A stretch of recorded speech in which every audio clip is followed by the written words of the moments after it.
What makes you happy? What keeps you in the game? Is it all about money? I certainly hope it isn't. A little bit about me. I'm an artist type. 11 years old, I got accepted into the Maryland College of the Arts. I only spent one semester. First day of class, I went in there and there was an apple sitting on the table, and I thought that's where the teacher must sit. Little did I know, I found out shortly after, I was supposed to draw that apple. And I went on to draw bananas and stuff. 11 years old, I got quite bored quite quickly. I only did one semester. I didn't go back to using my artistic abilities for a number of years after that. I was talking to my mother, and she was asking me about my work, and she wanted to know if I had any pictures of it. And I said, oh yeah, I got pictures of it. Matter of fact, I've got a number of pieces in magazines.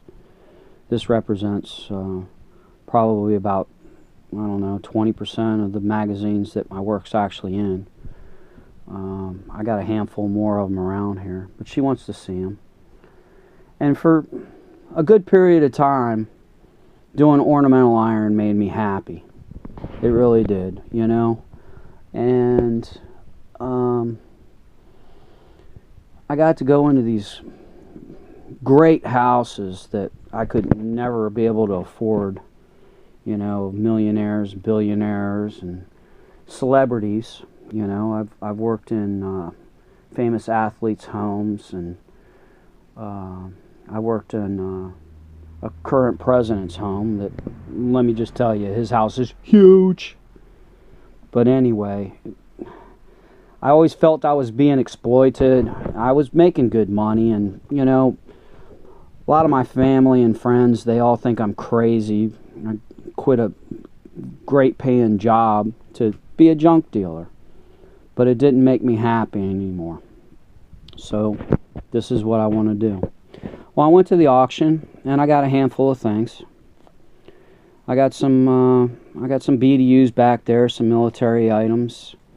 You know, I got a watch. I got some you know, home workout equipment. You know, I got the basic bolos to look for, a couple Polaroid cameras, 600s, some TI 83s. You know, I got some Cutco cutlery. I got another iPod there, and some Starrett tools. You know, that doesn't excite me. That's not why I'm doing what I chose to do. What I'm doing. Now, I'm not going to turn down these items. If I can find a Polaroid camera for a couple of bucks, damn straight, I'm picking it up, man. It's, you know, that's $25. Ditto the TI 83s, and, you know, the watch I paid up a little bit. I think I paid $10 for it. It's worth about $50 or whatever. You know, the Starrett tools are good. I think I paid $3 a piece, approximately. I got them in a box lot. You know, they're worth $50, $40. One of them's worth $75. That's all great, but that's not why I'm in it. Why I'm in it is because of the interesting things.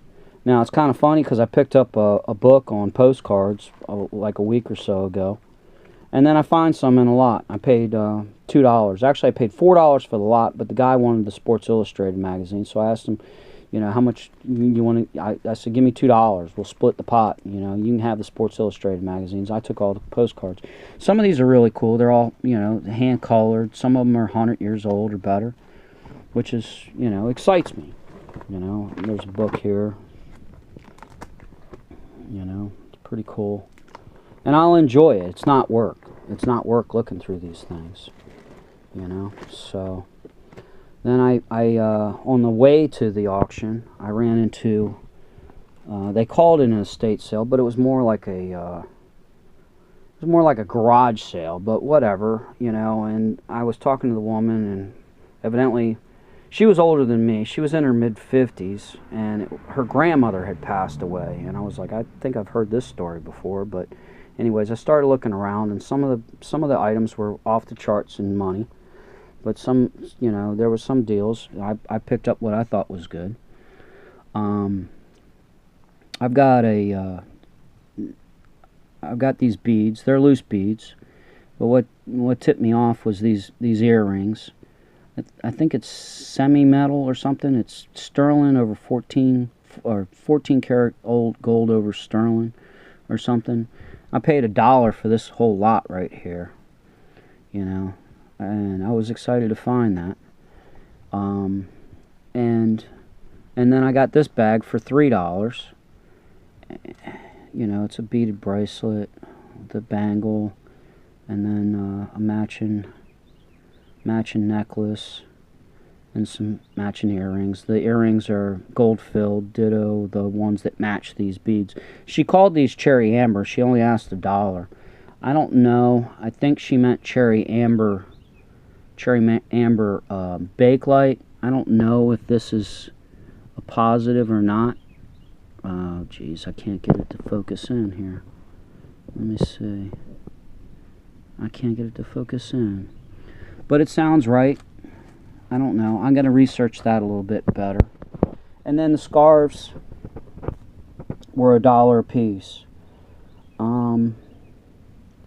Yeah, except for one thing. I mean, I bought 8 scarves. I paid $8. You know, there's some good ones in here. But this is what I found as I'm looking through the scarf box for $1 a piece. And I'm going to tell you right now, that's not a scarf at all. That's a silk map from World War II. I got like 3 or 4 regular scarves, decent ones. You know, they're worth $10 a piece. But then I got 4 of these, which is really cool, man. That really excited me. And then you know, I got my photo album over here of all my work in it, besides the magazines that Mom wants to see. And then I was looking through some old photos.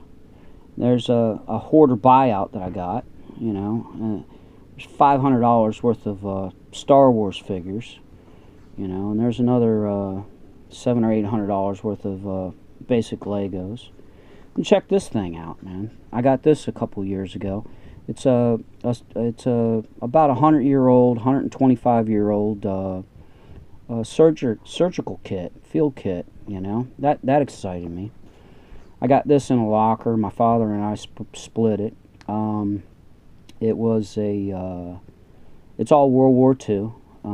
I got $8,000 for that lot right there. That was cool.